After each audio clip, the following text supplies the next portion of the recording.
kita buka sama-sama di dalam 1 Timotius 6 ayat yang ke-10. Jumlah yang sama, baik uang ataupun waktu, dalam jumlah yang sama dipercayakan kepada setiap kita.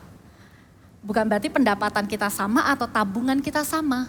Tapi di mata Tuhan, uang kita itu bunyinya cuma satu, 100%.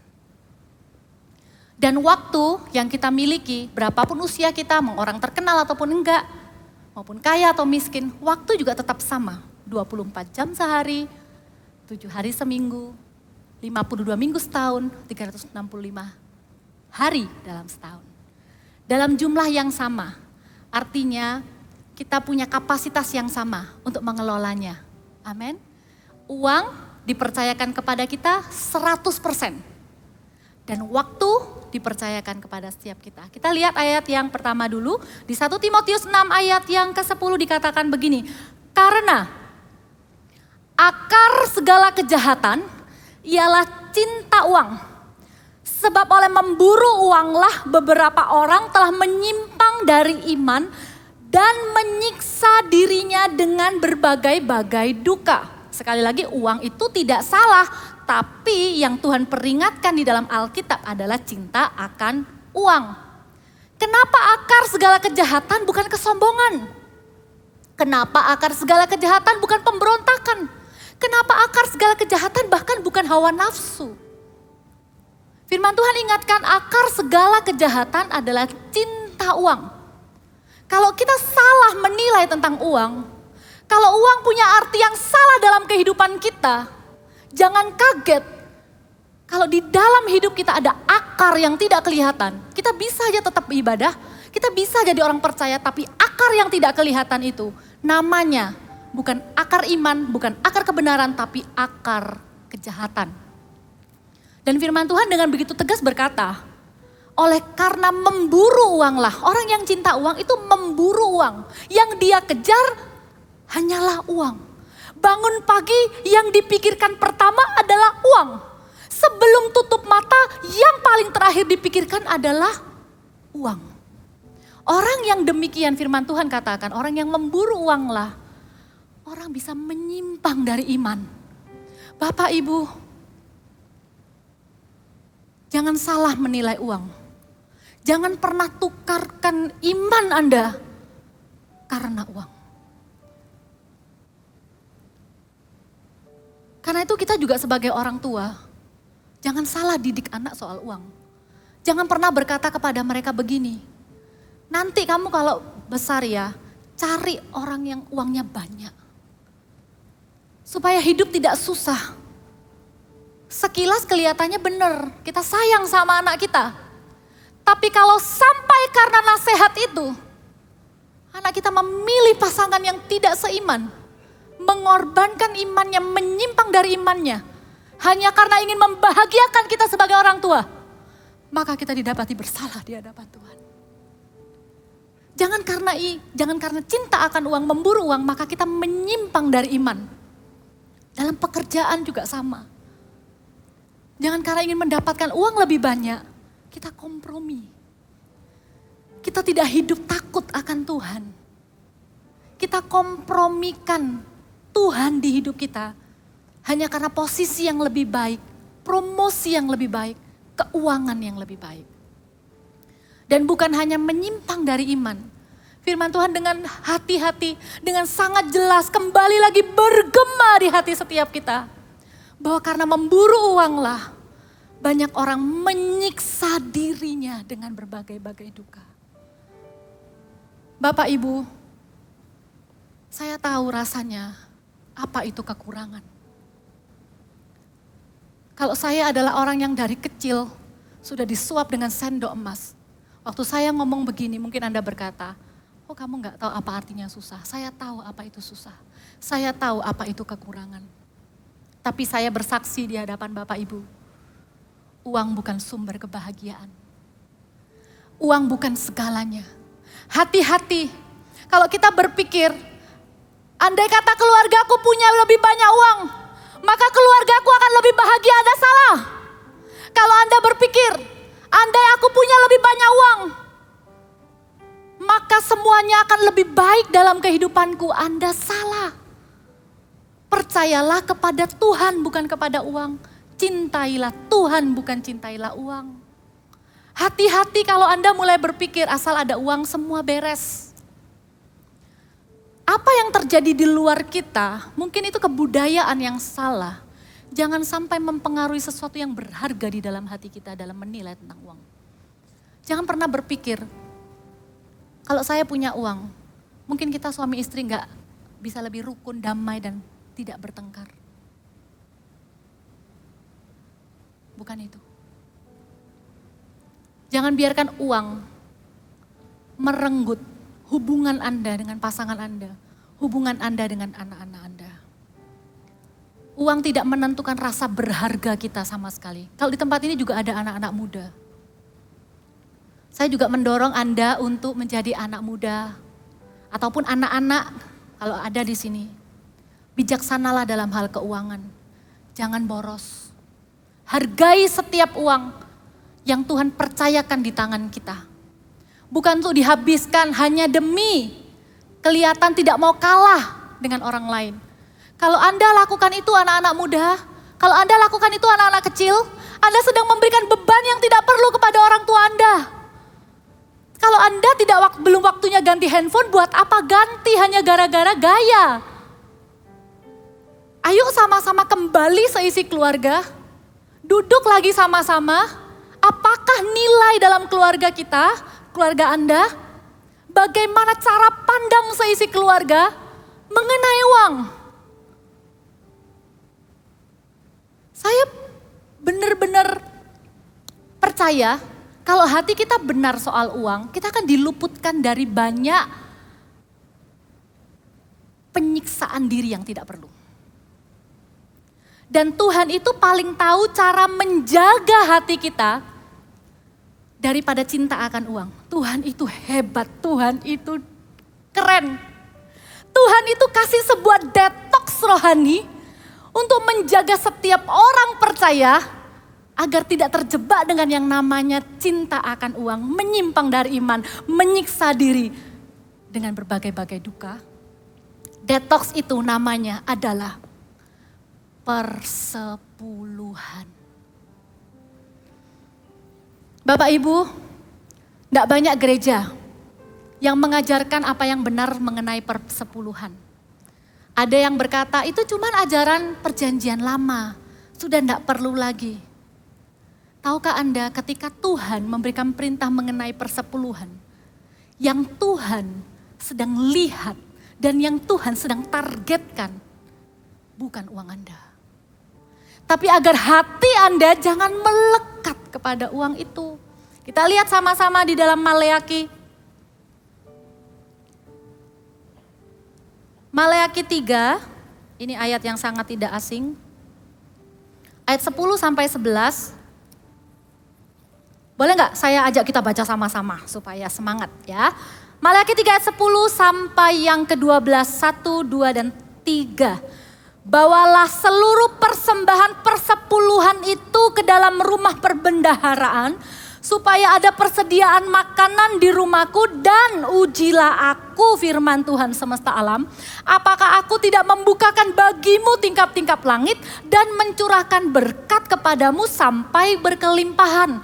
Aku akan menghardik bagimu belalang pelahap, supaya jangan dihabisinya hasil tanahmu, dan supaya jangan pohon anggur di padang tidak berbuah bagimu. Firman Tuhan semesta alam. Maka segala bangsa akan menyebut kamu berbahagia, sebab kamu ini akan menjadi negeri kesukaan firman Tuhan semesta alam. Jangan alergi dulu dengan kata perintah firman Tuhan persepuluhan. Saya juga bertumbuh di area ini. Tapi saya semakin yakin sampaikan ini kepada Anda. Karena beberapa waktu yang lalu Tuhan kasih saya sebuah mimpi. Tuhan kasih saya mimpi, saya ngajar soal persepuluhan kepada anak-anak panti asuhan. Dari sana saya tahu ketika firman Tuhan tentang persepuluhan ini diberikan untuk kita lakukan, It's not about money, it's about our heart. Ini bukan tentang uang, karena sekali lagi, berapapun yang Anda beri jumlahnya tetap sama 10%. Itu pewahyuan yang Pastor Philip pernah ajarkan kepada kita. Makanya di dalam kerajaan Tuhan, di gereja kita, orang kaya tidak bisa sombong. Orang yang kurang mampu juga tidak bisa rendah diri atau minder. Karena waktu mengembalikan persepuluhan semuanya sama-sama 10% di hadapan Tuhan. Tidak lebih dan tidak kurang. Tuhan itu waktu minta kita kembalikan persepuluhan. Yang Tuhan inginkan adalah hati kita tidak melekat kepada uang. Sejak saya belajar dari zaman kuliah dulu untuk mengembalikan perpuluhan. Begitu saya terima uang yang saya ingat langsung Tuhan. Dan ada masanya mengembalikan perpuluhan itu berat. Berat. Tapi ini loh bedanya. Lebih baik kita itu nangis sama Tuhan bilang gini, Lord I'm sorry. Bulan ini gak bisa kasih perpuluhan.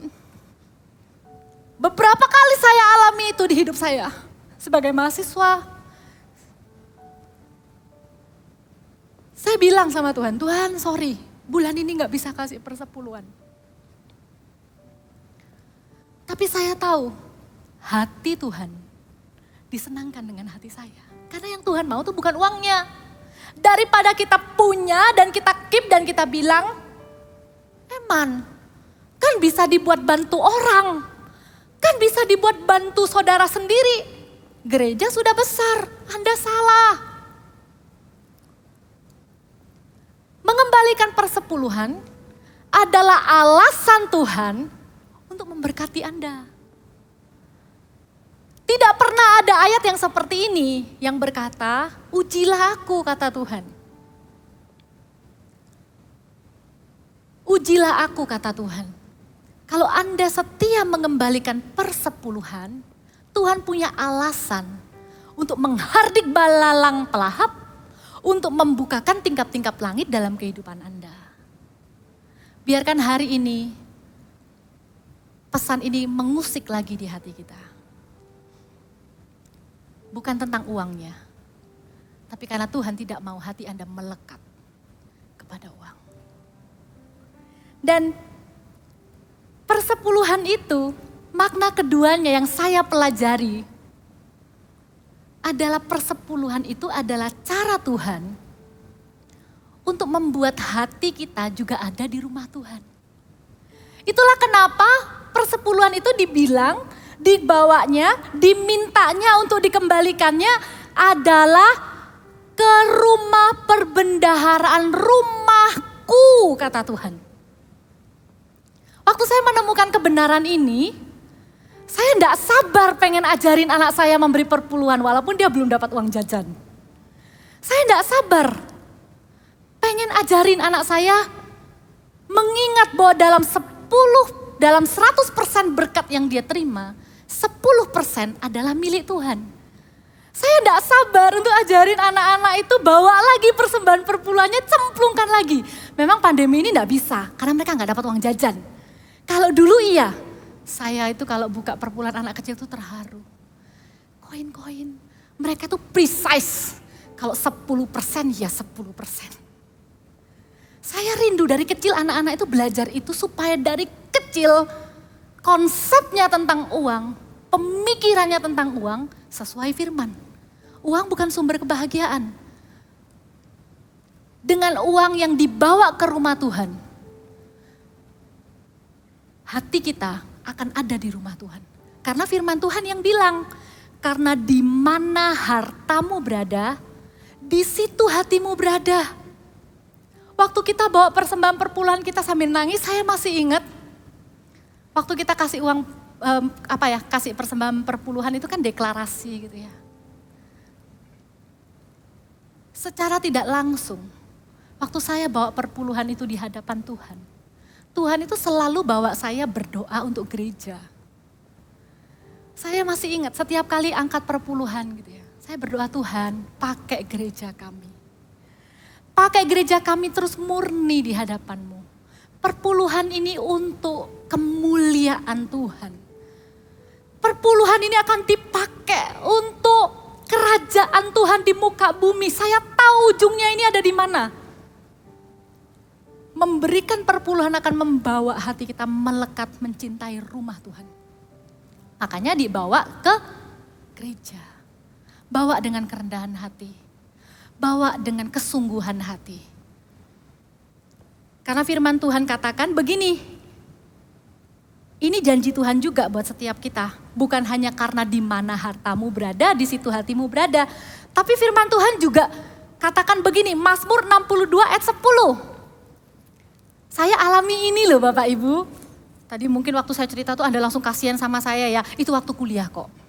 Sekarang sudah jauh lebih bahagia ya. Maksudnya bisa mengatur keuangan dengan baik. Karena janji ayat firman Tuhan ini digenapi.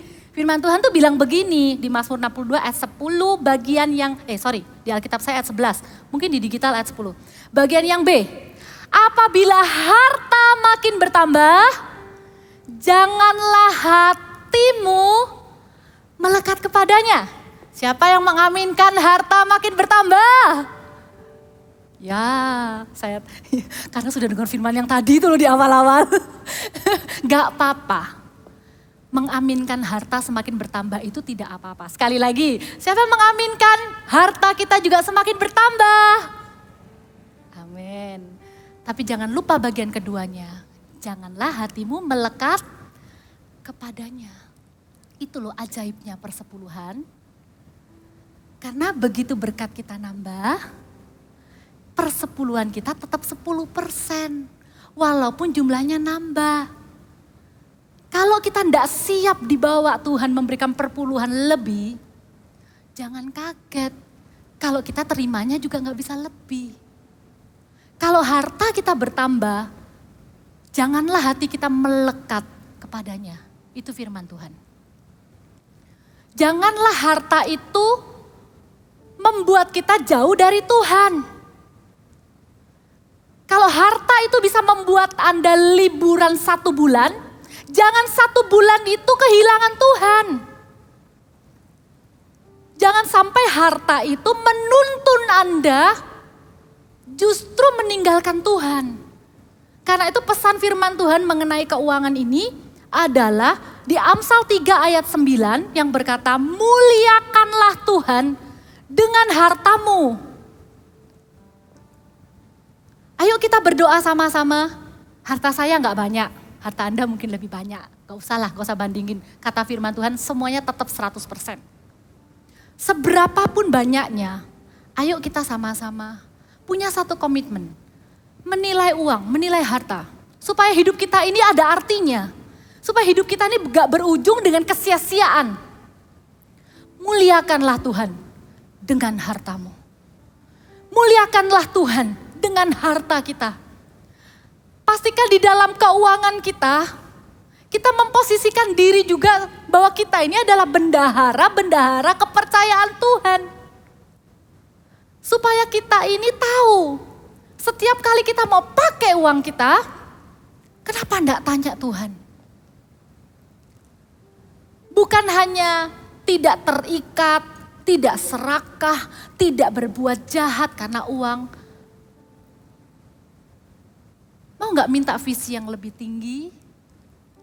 Yaitu memuliakan Tuhan dengan harta kita. Tuhan dimuliakan dengan kita dibuat berhasil itu loh. Rencana Tuhan digenapi. Saya sangat percaya. Gereja itu bukan cari orang kaya. Gereja kita tidak pernah cari orang kaya. Gereja kita tuh membuat jemaatnya menjadi kaya. Kasih tepuk tangan buat Tuhan. Justru Anda gak kepengen jadi kaya. Gak usah Anda yang pengen jadi kaya. Kami yang pengen Anda jadi kaya. Kalau Anda yang ingin jadi kaya, Anda akan meninggalkan rumah Tuhan. Setiap kali ada firman Tuhan yang berkaitan dengan uang, Anda langsung pasang badan. Kalau Anda pernah trauma dengan organisasi atau dengan gereja yang mungkin tidak bijaksana dengan keuangan, Anda lihat Tuhan. Anda lihat Tuhan, selama ada kehendak Tuhan, ada rencana Tuhan, muliakanlah Tuhan dengan harta kita. Amin, amin. Dan setelah kita punya konsep yang benar tentang uang, barulah kita itu bisa menghargai waktu. Kita akan setuju bahwa waktu itu bukan uang. Saya nggak ngerti kenapa ya di luar sana orang tuh suka ajarin time is money. Jadi akhirnya yang dikerjakan adalah berlomba-lomba mencari uang. Waktu itu bukan uang Bapak Ibu Saudara. Waktu itu adalah hidup kita. Kita ini umur berapa, ya itulah waktu kita. Jadi sama sekali salah kalimat itu. Sama sekali tidak benar. Waktu bukan uang, waktu adalah hidup. Katakan sama-sama dengan saya, waktu adalah hidup. Seberapa kita dipercayai sebuah kehidupan, ya itulah waktu yang kita punya. Dan kita perlu menggunakannya dengan hati-hati. Saya baru tahu kalau ternyata ini adalah doanya Musa. Saya pikir ini kata-katanya Daud. Kita lihat sama-sama di Mazmur 90 ayat yang ke-10. Dikatakan begini, masa hidup kami 70 tahun. Dan jika kami kuat 80 tahun. Dan kebanggaannya adalah kesukaran dan penderitaan. Sebab berlalunya buru-buru dan kami melayang lenyap. Ini loh fakta dari kehidupan manusia. Waktu yang Tuhan berikan kepada kita itu ada batasnya. Firman Tuhan katakan 70 tahun. Kalaupun hebat, jaga kesehatan 80. Jarang banget yang bisa nyampe 90 atau 100. Langsung kita hitung sama-sama yuk. Waktu kita tinggal berapa lama. Kalau yang masih muda, oh masih panjang. Jangan salah. Karena ada satu prinsip firman Tuhan. Sebenarnya kita tuh punya waktu. Setiap orang itu sangat terbatas. Kalau nanti Anda baca di ayat di atas-atasnya. Di mata Tuhan itu 1000 tahun itu cuma 1 hari. Waktu itu singkat karena itu waktu berharga. Saya pengen membagikan sebuah gambaran begini. Nilainya waktu itu jangan pakai uang. Tapi nilainya waktu itu pakai hidup. Hargai waktu diri kita sendiri, hargai waktu orang. Kita tidak mau buang-buang waktu mengerjakan yang sia-sia. Anak muda, walaupun Anda merasa panjang hidupnya, siapa bilang itu panjang? Itu pendek. Dan itu kalau dihabiskan dengan sia-sia, Anda akan di ujung sana Anda akan menoleh dan menyesal. Tahu gitu 5 tahunku di SMP, 5 tahunku di SMP 3 ya. 5 tahunku di kuliah karena nakal gak lulus-lulus 5 tahun ya. 5 tahunku itu tahu gitu. Tak pakai untuk melayani Tuhan. Nah penyesalan biasanya tuh datangnya di belakang. Jadi lebih baik dengarkan firman Tuhan ini, dengarkan doanya Musa ini. Musa bilang cuma 70 tahun. Dan makanya di ayat yang ke-12 Musa mengajukan sebuah doa yang sederhana tapi powerful.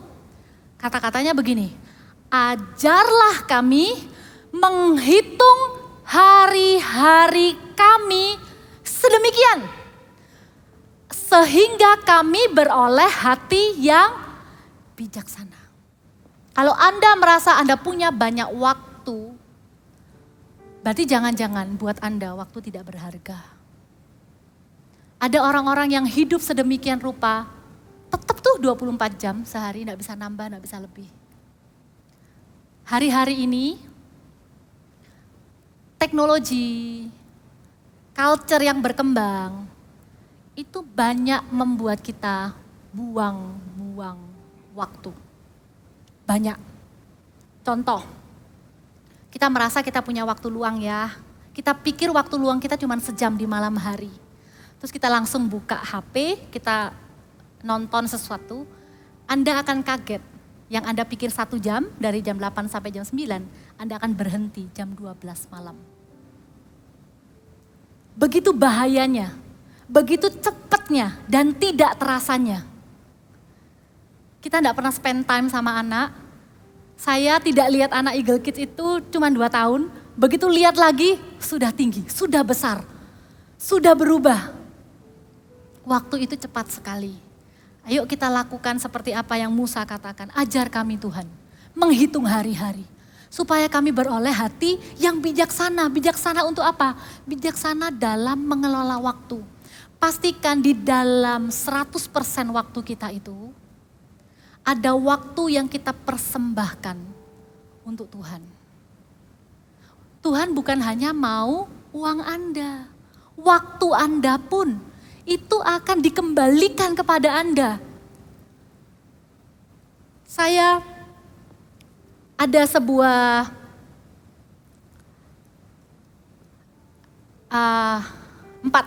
ada sebuah tips sederhana yang saya pengen kita pegang sama-sama dan kita lakukan setiap hari, kita ingat gitu ya. Yang pertama adalah saya saat teduh. Cara kita mempersembahkan waktu kepada Tuhan itu adalah lewat saat teduh. Kita tidak janjian. Selama pandemi kegerakan kita selalu arahnya ke saat teduh. Kita juga ngajarin anak-anak kecil juga saat teduh. Anda juga ada saat teduh. Saya saat teduh. Perjuangkan setiap hari ada waktu ini dengan Tuhan. Bukan 24 jam itu dipakai hanya untuk keinginan kita dan kepentingan kita sendiri aja. Ingat Tuhan, saat teduh itu artinya adalah kita mengingat Tuhan ada di hidup sehari-hari. Saat teduh itu artinya Tuhan tuh peduli dengan hidup kita setiap hari. Jangan kita ingat Tuhan cuman waktu akhir pekan karena mau ke gereja. Setiap hari ingat Tuhan lewat saat teduh. Saya saat teduh, saya ikut CG. Kalau Anda masih belum punya komunitas, ayo ikut CG. Sudah pernah ikut, nggak cocok, nggak apa-apa, cari lagi sampai dapat yang cocok. Kita akan bantu. Karena dengan CG Anda bisa bertumbuh juga, diingatkan tentang Tuhan. Bertemu dengan saudara seiman. Kemudian yang ketiga, saya ibadah. Dalam 1 minggu Tuhan bilang ada hari Sabat. Ibadah itu jangan ditinggalkan. 1 tahun cuma 52 kali ibadah. Saya saat teduh, saya CG, saya ibadah. Dan yang keempat, kalau Anda sudah 3 ini semua, yang keempat adalah saya melayani Tuhan. Kalau Anda bisa dedikasikan waktu dan hidup Anda untuk melayani Tuhan, maka waktu Anda tidak akan terbuang dengan sia-sia. Saya lihat ya bedanya anak muda yang melayani Tuhan dengan anak muda yang enggak melayani Tuhan. Orang yang tidak melayani Tuhan, pikirannya itu penuh dengan keinginan-keinginannya sendiri. Tapi orang yang melayani Tuhan itu selalu memikirkan, gimana caranya ya bisa nolong orang? Gimana ya caranya orang itu bisa jadi lebih baik? Gimana ya caranya ajak dia mau ke gereja? Gimana caranya ya? Perlu latihan. Dan kabar baiknya, bukan cuman karena Anda punya waktu maka Anda melayani, Anda sebaiknya mengatur waktu. Supaya Anda juga bisa tetap melayani Tuhan. Melayani Tuhan itu indah Bapak Ibu. Melayani Tuhan itu bukan menambahkan beban di hidup Anda kayak waktunya jadi tambah lebih repot. Orang yang melayani Tuhan, orang yang sibuk dengan pekerjaan Tuhan, Anda akan kaget. Ketika kita tuh kejar visi Tuhan, kita kejar apa yang jadi kerinduan Tuhan, Tuhan itu malah akan kembalikan ke dalam kehidupan kita. Kebalik ya dengan uang ya. Kalau Anda kejar uang, uang akan menarik Anda dari orang-orang yang Anda kasihi. Waktu jadi tidak ada. Tapi ketika Anda melayani Tuhan, yang benar adalah Anda akan kembali kepada mereka. Visi dari Tuhan itu tidak pernah mengambil sesuatu dari hidup Anda tanpa mengembalikan lebih banyak lagi. Saya dorong setiap kita, saya rindu. Kalau di ibadah pagi tadi, waktu saya tanya siapa yang sudah melayani, kayaknya 90% angkat tangan. Saya tidak berani tanya di sini, gak apa-apa. Tapi saya percaya ketika gereja kita berkata ayo melayani Tuhan, itu bukan karena gereja kekurangan orang. Bukan karena gereja kekurangan pelayan. Tapi lihat betapa indahnya kalau seluruh jemaat Tuhan semuanya adalah pelayan-pelayan Tuhan. Amin. Dan waktu yang kita punya itu sebenarnya adalah waktu sisa. Kita lihat ayat yang terakhir di 1 Petrus 4 ayat yang kedua. Dikatakan begini, supaya waktu yang sisa jangan kamu pergunakan menurut keinginan manusia, tetapi menurut kehendak Allah. Bapak Ibu, berapapun umur Anda, waktu yang Anda punya ke depan itu namanya waktu sisa. Itu namanya waktu sisa. Sampai kita mati, itu namanya waktu sisa. Dan ayat setelahnya tuh bilang begini, sebab telah cukup banyak waktu kamu pergunakan untuk melakukan kehendak orang yang tidak mengenal Allah. Ayo berhenti. Kalau selama ini kita lebih banyak ngikutin diri sendiri, ayo cari kehendak Allah dalam hidup kita. Ayo melayani Tuhan. Ku melayani Yesus, itu lebih indah dari semua. Ku melayani Yesus, itu lebih indah dari semua. Ayo melayani. Yang dulu sudah melayani, terus karena season berubah, punya anak, aduh enggak sempat melayani. Berdoa aja, Tuhan pakai aku melayani. Tuhan tuh enggak pernah nolak orang yang datang bilang, pakai aku Tuhan. Tuhan tuh paling ahli menciptakan kesempatan untuk kita bisa melayani Tuhan. Amin. Waktu sisa itu apa? Waktu sisa itu juga termasuk me time. Hati-hati ya Bapak Ibu dengan me time kita masing-masing. Jangan me time kita itu justru menjadi lobang besar kegelapan. Karena di dalam me time itu kita mulai mikir yang enggak-enggak. Di me time itu kita mulai nonton yang enggak-enggak. Saya paling takut anak muda itu kebanyakan me time. Makanya gereja kita tuh selalu bilang ayo bawa ke sini, ayo bawa ke sini. Semua anak muda, semua anak kecil bawa ke sini. Kami punya visi untuk mereka. Kalau Anda punya anak, saya sarankan Anda dengarkan ibadah pukul 4. Karena di situ ada pesan untuk bagaimana Anda di akhir zaman ini tidak menjadi lebih tidak mudah untuk anak-anak datang kepada Tuhan. Ya, mari kita bangkit berdiri sama-sama. Ini yang menjadi doa kita. Hidup kita akan punya arti jika kita mau memuliakan Allah dengan harta dan mau mempergunakan waktu bukan menurut kehendak kita, tetapi menurut kehendak Allah di dalam kehidupan kita. Amin.